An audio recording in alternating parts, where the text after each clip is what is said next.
भारत की न्याय व्यवस्था में ना एक बहुत बड़ा बदलाव हो रहा है। ऐसा लग रहा है मानो दशकों पुराने नियमों और बदलाव की एक नई लहर के बीच एक सीधी टक्कर है।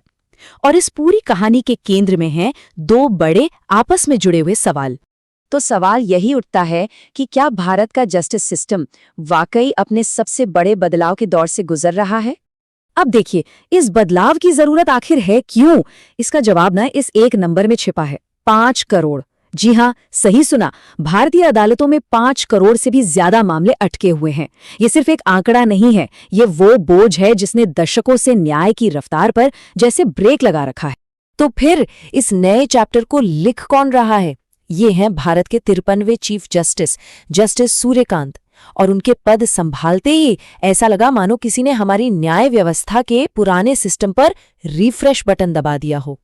और देखिए, ये कोई अचानक से नहीं हो रहा है। जस्टिस सूर्यकांत का पूरा करियर ही बड़े और कड़े फैसलों से भरा पड़ा है। चाहे वो 2017 का गुरमीत राम रहीम मामला हो, या फिर औपनिवेशिक राजद्रोह कानून पर रोक लगाना हो, या बार एसोसिएशन में महिलाओं के लिए 1/3 आरक्षण पक्का करना हो, उनके हर फैसले ने उनकी एक सुधारवादी छवि को और भी मजबूत किया है। तो सबसे पहला और सबसे बड़ा सवाल, क्या तारीख पर तारीख का वो जो लंबा दौर चलता था वो अब खत्म होने वाला है? जस्टिस सूर्यकांत ने ना सबसे पहले सुप्रीम कोर्ट के अंदर की ही उन दिक्कतों पर ध्यान दिया है जो सालों से न्याय में देरी का सबसे बड़ा कारण बनी हुई हैं। और उनके इरादे उनके इन शब्दों से एकदम साफ हो जाते हैं। उन्होंने कहा, आप लोग खुद ही मामलों को खत्म नहीं करना चाहते, 10-10 साल तक केस चलाते हैं और तारीख खुद लेते हैं। ये सिर्फ शब्द नहीं है, ये उस कल्चर पर एक सीधा हमला है जिसने पूरे सिस्टम को धीमा कर रखा था। तो उन्होंने किया क्या? उन्होंने कोर्ट के काम करने के तरीके को जड़ से बदलने के लिए ये 4 बड़े कदम उठाए। पहला, एक ऑटोमेटेड मेंशनिंग सिस्टम, ताकि मामलों को अर्जेंसी के हिसाब से सुना जाए, न कि किसी की पहचान के आधार पर। दूसरा, युवा वकीलों के लिए बराबर के मौके।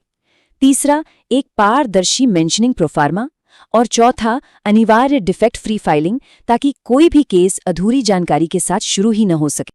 इसमें से जो सबसे बड़ा बदलाव है वो है मेंशनिंग सिस्टम में। पहले क्या होता था? कोर्ट में एक तरह की हायरार्की थी, सीनियर वकीलों का दबदबा था और उनके असर और दबाव से मामलों को सुना जाता था, जिससे कोर्ट का कीमती वक्त भी बर्बाद होता था। अब क्या है?